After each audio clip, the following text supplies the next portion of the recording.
मी पायात चप्पल सरकवली आणि साहेबांच्या घराकडे निघणार तेवढ्यात आतून अमरचा आवाज आला. बस झाले आई, आता तुला काम करायची गरज नाही, माझी नोकरी आहे ना. हल्ली याचे हे सारखे वाढले होते. त्याचेही बरोबर होते. आता गरजही संपली होती. पण जुने ऋणानुबंध हे साहेबांच्या घरी जाण्यास मला बाध्य करीत होते.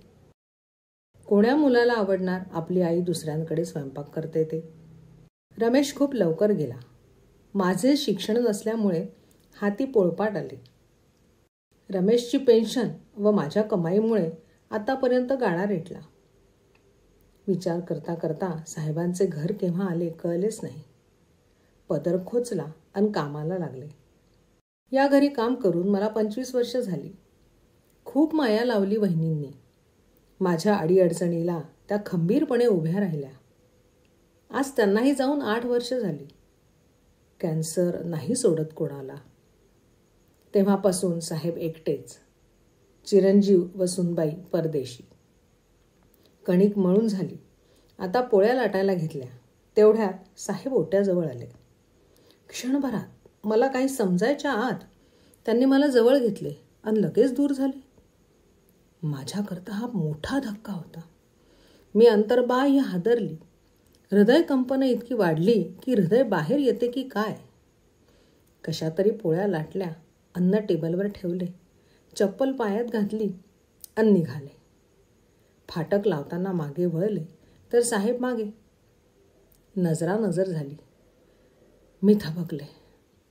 डोळ्यात वात्सल्य, वासना शून्य नजर, चेहऱ्यावर स्मित.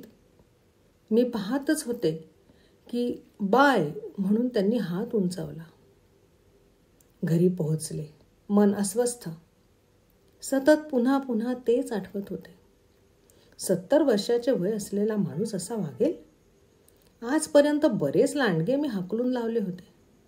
संयम आणि दमन यातील फरक आज कळला. मी ज्याला संयम समजत होते ते दमन होते.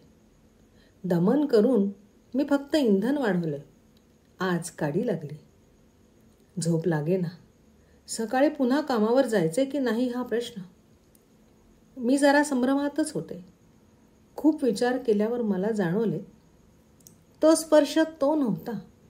त्यात वासना नव्हती, हे पक्के. पावले आपोआपच साहेबांच्या घराकडे वळली. घरासमोर गर्दी. सुनील साहेबांचा भाचा कुणाशी तरी मोबाईलवर बोलत होता. चौकीदार मला अंगणातच भेटला. अहो सुनेत्राताई, काल रात्री साहेब अचानक कोसळले. मी डॉक्टर आणेपर्यंत खेळ खलास. हा धक्का मात्र सहन करण्यापलीकडचा होता. मी मटकन खालीच बसले. चौकीदाराने दिलेले पाणी पिऊन आत गेले. साहेब शांत झोपल्यासारखे दिसत होते. बाजूला आत्या बसल्या होत्या. मुलगा सून येऊ शकत नसल्याचे त्यांनी सांगितले. देहदानाचा संकल्प केला असल्यामुळे पुढचे सोपस्कार नव्हतेच. काही वेळाने ॲम्ब्युलन्स आली. अंतिम दर्शन संपले. सायरन वाजवत ॲम्ब्युलन्स निघून गेली. एक पर्व संपले. घरी येऊन साहेबांच्या नावाने आंघोळ केली. पाण्याच्या ओघळाबरोबर अश्रूसुद्धा वाहून गेले. आता उद्यापासून काम संपले. पण आयुष्यभराकरता त्यांची ती प्रतिमा माझ्या मनात कोरली गेली. वासना विरहित वात्सल्यपूर्ण नजर आणि हात उंचावून केलेला बाय. काय व्यक्त केले त्यांनी जायच्या आधी? कोणती भावना होती ती? मला वाटते माया. माझ्यावर असलेली माया मीच समजू शकले नाही. अनेक वाईट अनुभवातून गेले असल्यामुळे मी सर्व पुरुषांना एकाच नजरेतून बघते. किंबहुना हा माझा ठाम समज आहे. पण यावेळी अंदाज चुकला. ते व्यक्त होऊन गेले, मी मात्र अव्यक्तच राहिले. कधी कधी सहज बंगल्याकडे पावले वळतात. सर्व अस्ताव्यस्त. फाटकात मात्र साहेब उभे असल्याचा भास होतो. उंचावलेला हात आणि नजरेत वात्सल्य.